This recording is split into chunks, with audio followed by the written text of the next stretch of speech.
কন্যা রাশি কালপুরুষের রাশিচক্রের অধীনের ষষ্ঠতম রাশি হলো কন্যা রাশি, যার অধিপতি গ্রহ হলো বুধ। কন্যা রাশির ইংরেজি নাম হলো ভার্গ। কন্যা রাশির তিনটি নক্ষত্র উত্তরসারা নক্ষত্র, চিত্ত নক্ষত্র এবং বিশাখা নক্ষত্র। কন্যা রাশির এই তিনটি নক্ষত্রের জাতক জাতিকাদের জীবনে বর্তমানে গ্রহের গোচরে ভাগ্যের পরিহাসে চলে আসছে জীবনের ব্যর্থতার পর্যায়ে তথা কষ্টদায়ক পর্যায়ে। শনি, রাহু ও দেবগুরু বৃহস্পতি কন্যা রাশির সাপেক্ষে বর্তমানে দীর্ঘ কয়েক মাস ধরে নিচস্থভাবে বা পীড়িতভাবে অবস্থান করার ফলে কন্যা রাশির জাতক জাতিকারা চারিদিক থেকে এরা মান সম্মান হারিয়ে উপহাসের পাত্র হয়ে উঠেছিল। সমাজে সঠিকভাবে সফলতা না পাওয়ার কারণে, পর্যাপ্ত অর্থ ইনকাম না করার কারণে অবহেলার মানুষ হয়ে উঠেছিল। মিনিমাম সম্মানটুকুও পাচ্ছেন না। চারিদিক থেকে একটা দমবন্ধকর পরিস্থিতির সৃষ্টি হয়েছে এই কন্যা রাশির মানুষদের জীবনে। এই রকম পরিস্থিতি থেকে বেরিয়ে আসার পথ কন্যা রাশির মানুষরা একদমই খুঁজে পাচ্ছে না। তবে এরপর কন্যা রাশির জাতক জাতিকাদের জীবনে আসতে চলেছে সফলতার এক শুভ পরিবর্তন। এরপর কন্যা রাশি বা কন্যা লগ্নের জাতক জাতিকারা 2026 সালে দাঁড়িয়ে 3রা মার্চ বুধবার, 4ঠা মার্চ বৃহস্পতিবার এবং 5ই মার্চ শুক্রবার থেকে আগামী 15ই মার্চ 2026 তারিখের মধ্যে একটা সোনালী যুগ বা গোল্ডেন অপরচুনিটি লাভ করতে চলেছেন। বহু প্রতীক্ষিত বা বহু দীর্ঘ সময় অপেক্ষার পর আপনাদের জীবনে এরপর কিছু অধরা অপূর্ণ স্বপ্নগুলি পূরণ হতে চলেছে। কন্যা রাশির সাপেক্ষে ইতিমধ্যেই সেই শুভ সময়টি শুরু হয়ে গেছে। তবে এরই পাশাপাশি কন্যা রাশি বা কন্যা লগ্নের জাতক জাতিকাদের ক্ষেত্রে বেশ কিছু জায়গায় সচেতনতা বা সাবধানতা অবলম্বন করতে হবে। কন্যা রাশির সাপেক্ষে 3রা মার্চ, 4ঠা মার্চ এবং 5ই মার্চ থেকে 15ই মার্চ 2026 সময়কালের মধ্যে ষষ্ঠভাবে অবস্থান করছে রাহু, সপ্তমভাবে থাকছে শনি। কন্যা রাশির সাপেক্ষে লগ্নের কেতু যাচ্ছে আপনার দ্বাদশভাবে, একাদশে মঙ্গল, দশমে বৃহস্পতি, নবমে সূর্যের দ্বিতীয়ভাবে অবস্থান, অষ্টমে বুধ শুক্র এবং লগ্নস্থভাবে থাকছে ধনরাজ কুবের এবং চন্দ্রের ট্রানজিট। তাই কন্যা রাশি বা কন্যা লগ্নের জাতক জাতিকাদের জীবনে 2026 সালে দাঁড়িয়ে মার্চ হরস্কোপটা কিন্তু ভীষণ ভীষণ গুরুত্বপূর্ণ হতে যাচ্ছে। এই সময়কালের মধ্যে কন্যা রাশির জাতক জাতিকাদের কোন কোন ক্ষেত্রে কিভাবে এগিয়ে যেতে পারলে আগামী দিনে চলার পথ আপনার জন্য সুন্দর এবং মজবুত হতে দেখতে পাওয়া যাবে, বিজয়ের মালা আপনার গলায় পড়বে। এই সমস্ত কিছু নিয়েই আজকে আমাদের আলোচনার মূল বিষয়। চলে আসি মূল আলোচনায়। কন্যা রাশি 2026 সালে দাঁড়িয়ে 3রা মার্চ, 4ঠা মার্চ এবং 5ই মার্চ থেকে 15ই মার্চ 2026 তারিখের মধ্যে ঘটতে চলা প্রথম ভবিষ্যৎবাণীটি হলো বিশেষভাবে সাবধানতা। হ্যাঁ বন্ধুরা, কন্যা রাশি বা কন্যা লগ্নের সাপেক্ষে ষষ্ঠভাবে রাহু অবস্থান করছে। তাই প্রথমেই যেই বিষয়টি কন্যা রাশির মানুষদেরকে সাবধানতা অবলম্বন করতে হবে বা বন্ধ করতে হবে সেটি হলো আপনার হঠকারী ভাব, বাক্যের উগ্রতা, উগ্র মেজাজ। এইগুলি কিন্তু আপনাকে অবশ্যই বন্ধ করতে হবে। আপনার যে উগ্রতা ভাব, হট টেম্পারি ভাব, যেটা কিন্তু দিনের পর দিন বেড়েই চলেছে।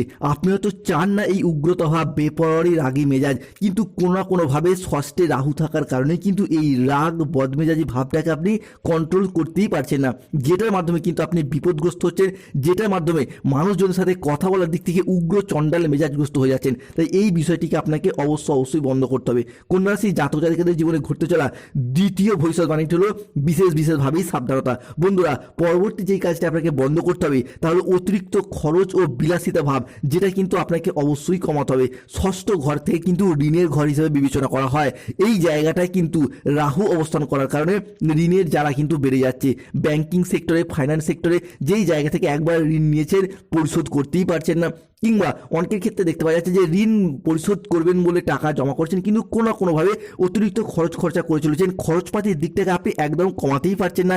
যে কোনোভাবে যে কোনো দিক থেকে আপনার খরচপাতি যেন বেড়েই চলেছে। তবে এবার থেকে কিন্তু এই বিষয়টাকে অবশ্যই লাগামের মধ্যে আনতেও হবে। যেখানে যতটা খরচ করা দরকার ততটাই করুন এবং খরচের জায়গায় নিয়ন্ত্রণে আনার চেষ্টা করুন। কন্যা রাশি জাতক জাতিকাদের ক্ষেত্রে পরবর্তী যে সাবধান মানটি হলো সেটা হলো কন্যা রাশি বা কন্যা লগ্নের সাপেক্ষে শনিদেবের অবস্থান করছে আপনার সপ্তমভাবে, অর্থাৎ রিলেশনশিপ বা সম্পর্কের জায়গাটাতেই। তাই যেই বিষয়টি কন্যা রাশি জাতক জাতিকাদেরকে মেনে চলতে হবে সেটি হলো যে কোনো রিলেশনশিপ বা সম্পর্কের জায়গায় সম্পর্ক নিয়ে কন্যা রাশির মানুষরা কিন্তু এই মুহূর্তে ভীষণ স্ট্রাগলের মধ্যে রয়েছেন। হয়তো আপনার স্বামীর সঙ্গে বা স্ত্রীর সঙ্গে একসঙ্গে ঘর করছেন, কিন্তু ছোটোখাটো কারণে সামান্য সমস্যা থেকে বিশাল আকার ধারণ করছে। আপনি কিন্তু কোনো দোষ, কোনো ভুল না করলেও যত দোষ, যত দায়ভার বিনা কারণে আপনার উপর এসে পড়ছে। অন্যদিকে সম্পর্কের জায়গায় মানসিক ক্ষেত্রে যে ডিপ্রেশন, মানসিক ক্ষেত্রে যে জ্বালা, সেটা কিন্তু কন্যা রাশির মানুষটিকে কুঁড়ে খাচ্ছে। তাই সম্পর্কের ক্ষেত্রে পরিস্থিতি বুঝে মাঝে মধ্যে কিছুদিন অন্তত মানিয়ে নেওয়ার চেষ্টা করতে হবে। সম্পর্কের ক্ষেত্রে তিক্ততাগুলিকে একবার দূর হয়ে গেলে আবার পরিস্থিতি কিন্তু মিটে যাবে। তাই এই পরিস্থিতিটাকে কিছুদিন মেনে নেওয়ার অন্তত চেষ্টা করুন, সম্পর্কটা টিকে থাকবে। পরবর্তী যে বিষয়টি কন্যা রাশির মানুষদের ভবিষ্যৎবাণী উঠে আসছে সেটি হলো বন্ধুরা, এই বিষয়টি আপনাকে অবশ্যই মেনে চলতে হবে। বর্তমানে দেখা যাচ্ছে যে কোনো কাজ করার ক্ষেত্রে আপনি নিজে থেকেই কোনো কাজ করার ক্ষেত্রে একটা লেজিনেস ভাব ভীষণভাবে দেখা দিচ্ছে। কোনো না কোনো কাজ করার ক্ষেত্রে আজ করব কাল করব করে সঠিক টাইমে কাজগুলি করা হচ্ছে না, কাজগুলি জমে যাচ্ছে, পেন্ডিং থেকে যাচ্ছে, একটা অলসতা ভাব দেখা দিচ্ছে। তো এই যে অলসতা ভাব, অল টাইম আপনি কিন্তু এই অলসতা ভাব নিয়েই বসে রয়েছেন। যে কোনো কাজ করার ক্ষেত্রে একটা অমনোযোগী ভাব দেখা দিচ্ছে, যে কোনো কাজের ব্যাপারে একটা লেজিনেস ভাব দেখা দিচ্ছে, যার ফলে কিন্তু আপনি ধীরে ধীরে পিছিয়ে পড়ছেন। চাকরি, কর্ম, ব্যবসা, পড়াশোনা যে কোনো ক্ষেত্রে এই যে অলসতা ভাবটাকে কিন্তু খুব তাড়াতাড়ি পরিবর্তন করতে হবে, তাহলে কিন্তু আপনি সফলতার পথে এগিয়ে যেতে পারবেন। পরবর্তী যে ভবিষ্যৎবাণীটি উঠে আসছে সেটি হলো, যেহেতু কন্যা রাশির জাতক জাতিকেরা বুধের আশীর্বাদ প্রাপ্ত রাশি, তাই কন্যা রাশির মানুষের ক্ষেত্রে দেখা যায় যে কোনো কাজ শুরু করার ক্ষেত্রে আপনি সবসময় ভুল চিন্তা করেন, যে লোকে কি ভাববে, লোকে কি বলবে, এইরকম কিছু ভুল চিন্তা ভাবনা, এইরকম কিছু দুশ্চিন্তা অল টাইম আপনার মাথায় ঘুরে বেড়ায়। আপনি নিজের চেষ্টায় নিজের ইচ্ছায় কোনো কাজ করছেন, তবুও লোকে কি বলবে, লোকে কি ভাববে, এরকম কিছু চিন্তা ভাবনা অনেক সময় করতে গিয়েও পিছিয়ে আসেন, যার কারণে আপনার সফলতায় মাঝে মধ্যে বাধা সৃষ্টি হয়। তো এই বিষয়টিকে বন্ধ করতে হবে। অন্যদিকে যে কোনো কাজ করার ক্ষেত্রে কন্যা রাশির মানুষরা নিজের বুদ্ধিটাকে আপনি প্রয়োগ করুন।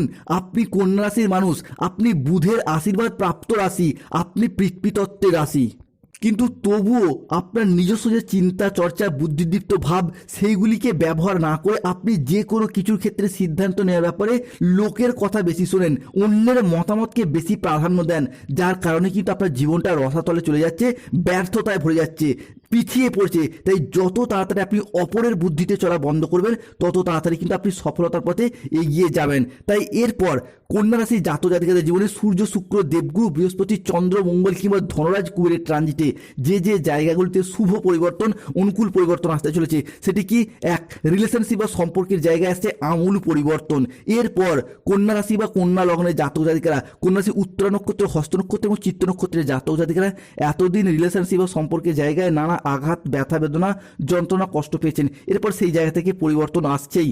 অবশ্য সেই কন্যা রাশির জাতক জাতিকাদের ক্ষেত্রে দীর্ঘদিন ধরে সম্পর্কের জায়গায় জমে থাকা সমস্ত দুঃখ, কষ্ট, বদনাম, ইগো, অভিমান সমস্ত কিছুকে পিছনে ফেলে রেখে এগিয়ে যাওয়ার পথে অনেকগুলি শুভ পরিবর্তন বৃদ্ধি পেতে দেখতে পাওয়া যাবে। সম্পর্কের ক্ষেত্রে থাকছে সুপ্রশস্ততা, সম্পর্কের ক্ষেত্রে ইগো, অভিমানগুলিকে দূরে সরিয়ে রেখে সম্পর্কগুলিকে পুনরায় জোড়া লাগানোর একটা ইচ্ছা, প্রবণতা, প্রত্যাশা বৃদ্ধি পেতে দেখতে পাওয়া যাবে। যে কোনো কন্যা রাশির প্রেমের ক্ষেত্রে, দাম্পত্য ক্ষেত্রে, ভালোবাসার ক্ষেত্রে কিংবা যে কোনো রিলেশনের জায়গায় সম্পর্কগুলির ক্ষেত্রে নিজেদের ভুলগুলিকে বুঝতে পেরে সম্পর্কগুলিতে এগিয়ে যাওয়া এবং সম্পর্কগুলিকে টিকিয়ে রাখার একটা ইচ্ছা ও একসাথে থাকার একটা প্রবণতা, এটা কিন্তু কন্যা রাশি বা কন্যা লগ্নের জাতক জাতিকাদের ক্ষেত্রে আমরা বৃদ্ধি পেতে দেখতে পাবো। কন্যা রাশি জাতক জাতিকাদের জীবনে ঘটতে চলা দ্বিতীয় ভবিষ্যৎবাণীটি হলো, অর্থাৎ দ্বিতীয় শুভ ভবিষ্যৎবাণীটি হলো, আর্থিক সমৃদ্ধি এবং অভূতপূর্ব ধনযোগ আসতে চলেছে। হ্যাঁ বন্ধুরা, 2026 সালে দাঁড়িয়ে 3রা মার্চ 2026, 4ঠা মার্চ 2026 এবং 5ই মার্চ 2026 থেকে সূর্য, চন্দ্র, পৃথিবী একই সরলরেখায় অবস্থান করছে, যার ফলে আগামী দিনে আপনাদের জীবনে অনেক বড় লাভ বয়ে আনবে, যা আপনাদের অর্থনৈতিক দিক থেকে অভূতপূর্ব উন্নতি ও প্রাপ্তিযোগ ঘটাবে। এই সময় আপনাদের জীবনে ধনযোগ ও লাভযোগের সম্ভাবনা তৈরি হবে। আপনাদেরকে জানিয়ে রাখি, অর্থ উপার্জনের জন্য আপনারা খুব ভালো সময় এবং ভালো সুযোগ পাবেন, যা আপনার অর্থ ইনকাম এবং মুনাফা লাভের পথকে আরও সুদূর প্রসারী করে তুলবে। অন্যদিকে অর্থ সংক্রান্ত সমস্যা আপনার জীবন থেকে এরপর দূর হবে। যারা আর্থিক সমস্যায় অনেক দিন ধরে ভুগছিলেন, সেই সমস্ত সমস্যা ঈশ্বরের কৃপায় এরপর ধীরে ধীরে দূর হতে দেখতে পাওয়া যাবে কন্যা রাশি বা কন্যা লগ্নের জাতক জাতিকাদের জীবনে। কন্যা রাশি জাতক জাতিকাদের জীবনে ঘটতে চলা পরবর্তী শুভ ভবিষ্যৎবাণীটি হলো, আগামী সময়কালের মধ্যে কন্যা রাশি হিসাবে কে মঙ্গল, সূর্য এবং বৃহস্পতির প্রভাবে ব্যক্তিত্বের বিকাশ আমরা দেখতে পাবো। অর্থাৎ পরিবারের প্রতি বাড়তি দায় দায়িত্ব, পরিবারের প্রতি বাড়তি দায়বদ্ধতা বৃদ্ধি পেতে দেখতে পাওয়া যাবে। পরিবারের জন্য কোনো ভালো কাজ করার ইচ্ছা, প্রবণতা, প্রত্যাশা বৃদ্ধি পেতে দেখতে পাওয়া যাবে। এবং যেই বিষয়টি কন্যা রাশির জন্য ভীষণ শুভ প্রভাব ফেলবে, তা হলো আপনার সপ্তমপতি লগ্নে, লগ্নপতি পঞ্চমে। তাই এই মুহূর্তে দাঁড়িয়ে ঘটক, ব্রাহ্মণ, পাত্রপাত্রী সবার মধ্যে শুভ পরিস্থিতি তৈরি হচ্ছে। তাই এই পরিস্থিতিতে বিয়ের কথা এগোনো, বিয়ে হয়ে যাওয়া কিংবা দাম্পত্য ক্ষেত্রে বিচ্ছেদের যে সম্পর্কগুলি চলছিল সেগুলি মিটে যাওয়ার যোগ লক্ষ্য করা যাচ্ছে। অন্যদিকে ব্যবসার জায়গায় একটা প্রপার বিজনেস সেটআপ আমরা লক্ষ্য করতে পারবো। আপনি পুরুষ হন, মহিলা হন, গৃহবধূ হন, যে কোনো ক্ষেত্রে ব্যবসায়িক জায়গায় উন্নতির যোগ লক্ষ্য করা যাচ্ছে। অন্যদিকে আগামী এই দোল পূর্ণিমা অর্থাৎ 3রা মার্চ, 4ঠা মার্চ এবং 5ই মার্চ থেকে 15ই মার্চ পর্যন্ত সময়কালের মধ্যে যাদের গাইনীয় সমস্যা চলছিল, সন্তান প্রাপ্তির জায়গায় শুভ পরিবর্তন, অনুকূল পরিবর্তন শুরু হতে যাচ্ছে। তবে চন্দ্রগ্রহণ আসছে আসছে বেশ কিছু ক্ষেত্রে যারা গর্ভবতী মহিলা তারা একটু সাবধানে এবং সচেতনতার সাথে এগিয়ে যান। অন্যদিকে আগামী সময়কালের মধ্যে চন্দ্র, সূর্য এবং বৃহস্পতি ত্রিগ্রহী যোগ তৈরি হচ্ছে এবং তাদেরই একই সরলেখায় অবস্থান, যার ফলে কন্যা রাশির পরিবারে এতদিন যে বাস্তুদোষ বা নেগেটিভ প্রভাবগুলি চলছিল, যার কারণে পরিবারের মানুষজন হঠাৎ অসুস্থ হয়ে যাওয়া, দুর্ঘটনার কবলে পড়ে যাওয়া কিংবা পরিবারে যে ঝগড়া অশান্তিগুলি চলে আসছিল, এরপর সেই জায়গায় সমস্যার সমাধান ফিরে পেতে দেখতে পাওয়া যাবে। চাকরি প্রাপ্তির ক্ষেত্রে বেকার বেরোজগার ব্যক্তিত্বদের চাকরি এবং কর্মপ্রাপ্তির যোগ লক্ষ্য করা যায়। প্রেমের ক্ষেত্রে শুভ পরিবর্তন আসছে, নতুন করে প্রেমে পড়ার যোগ লক্ষ্য করা যাচ্ছে। শিক্ষার্থী এবং বিদ্যার্থীদের ক্ষেত্রে পড়াশোনার জায়গায় স্টুডেন্ট হরস্কোপটাও হতে যাচ্ছে গুরুত্বপূর্ণ। ধন্যবাদ। জয়।